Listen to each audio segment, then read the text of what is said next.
عام طور پہ نا جب کسی قانون کے بارے میں سوچا جاتا ہے تو ذہن میں ایک بہت ہی پیچیدہ اور سخت سی مشین کا تصور آتا ہے۔ ہاں بالکل، ایک ایسی مشین جہاں ہر پرزہ اپنے طے شدہ مقام پر ایک خاص طریقے سے کام کرتا ہے۔ صحیح، لیکن ذرا سوچئے اگر اس مشین میں اچانک کوئی ایسی خرابی آ جائے جس کا ذکر مینوئل میں کہیں ہو ہی نہ، میں سوچ رہی تھی ایسے میں کیا ہوگا؟ تو ایسے وقت میں صرف اس بند مشین کو دیکھتے تو نہیں رہا جا سکتا نا، میرا مطلب ہے وہاں ایک ایمرجنسی اوور رائڈ بٹن کی ضرورت پڑتی ہے۔ بالکل، اور قانون میں بھی ویسی ہی خرابی آ سکتی ہے۔ تو آج کے اس گہرے تحقیقی جائزے میں ہمارے پاس the code of criminal procedure 1898 کے کچھ مخصوص حصے اور قانونی دستاویزات ہیں۔ ہم یہ سمجھنے کی کوشش کر رہے ہیں کہ جب قانونی نظام پھنس جاتا ہے تو اس اوور رائڈ بٹن کا کام کون کرتا ہے؟ صحیح کہا، اور ان دستاویزات میں جو سب سے اہم ذکر ہے وہ سیکشن 561A کا ہے۔ یہ سیکشن کوڈ کے مسلینیس یعنی متفرق حصے میں آتا ہے۔ اگر میں اور کلیئرلی بتاؤں تو پارٹ 9 اور چیپٹر XLVI میں۔ اچھا، اور اس کا بنیادی مقصد ہائی کورٹ کی انہیرنٹ پاور کو محفوظ رکھنا ہے۔ ایک منٹ، یہ انہیرنٹ پاور، اس کو اگر آسان لفظوں میں سمجھیں تو اس کا کیا مطلب بنے گا؟ اس کا مطلب بس یہ ہے کہ قانون خود یہ مانتا ہے کہ ہائی کورٹ کے پاس انصاف کرنے کی ایک فطری طاقت پہلے سے موجود ہے۔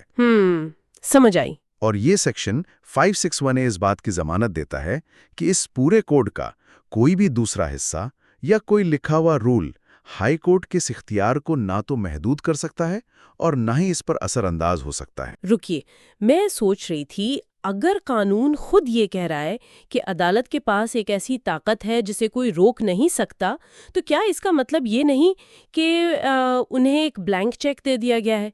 قانون جیسے سخت نظام میں ایسی کھلی چھوٹ ہونا تھوڑا عجیب اور خطرناک بھی لگتا ہے۔ ہاں، اگر صرف لفظوں پر غور کریں تو واقعی ایسا ہی لگتا ہے، لیکن یہ بلینک چیک بالکل نہیں ہے۔ اچھا، تو پھر کیا ہے یہ؟ دستاویز واضح کرتی ہے کہ اس طاقت کو استعمال کرنے کے لیے 3 مخصوص شرائط ہیں۔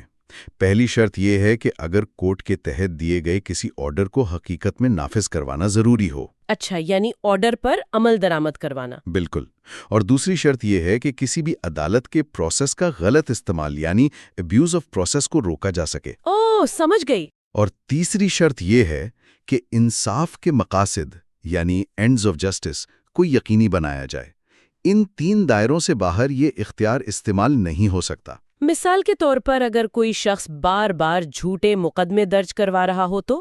ہاں بالکل وہی بات، اگر کوئی قانون کا غلط استعمال کر رہا ہے تو یہ ابیوز آف پروسیس ہے، اور ہائی کورٹ اس سیکشن کے تحت فوراً مداخلت کر کے ایسی کارروائی کو روک سکتی ہے۔ یہ تو بالکل ایک کھیل کے کسی سمجھدار ریفری کی طرح ہو گیا نا؟ وہ کیسے؟ دیکھیں، ایک اچھا ریفری صرف آنکھیں بند کر کے کتاب میں لکھے رولز نہیں پڑھتا۔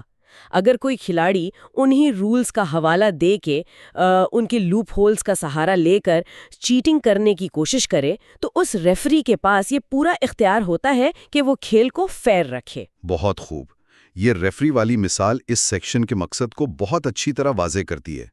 اس سے ہمارے قانونی نظام کا ایک اہم پہلو سمجھ آتا ہے۔ صحیح کہ نظام کا آخری مقصد صرف رول بک کی لکیر پیٹنا نہیں ہے، بلکہ نتیجتاً انصاف فراہم کرنا ہے۔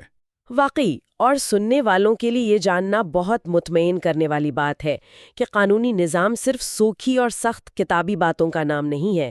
اس پیچیدہ مشین میں حقیقی انصاف کے حصول کے لیے ایک سیفٹی ویلو موجود ہے۔ اور یہ گنجائش اس لیے رکھی گئی ہے کیونکہ قانون بناتے وقت ہر آنے والے نئے مسئلے کا اندازہ لگانا تقریباً ناممکن ہوتا ہے۔ جب لکھے ہوئے الفاظ کسی نئے نظام حیات کا احاطہ کرنے میں ناکام ہو جاتے ہیں تو یہی سیفٹی ویلو کام آتا ہے تاکہ انصاف کا راستہ نہ روکے۔ یہ سیفٹی ویلو والی بات تو واقعی اچھی طرح سمجھ آ گئی، لیکن ان دستاویزات پر غور کرنے سے ایک بہت بنیادی سوال ذہن میں آتا ہے جس پر غور کرنا بنتا ہے۔ وہ کیا؟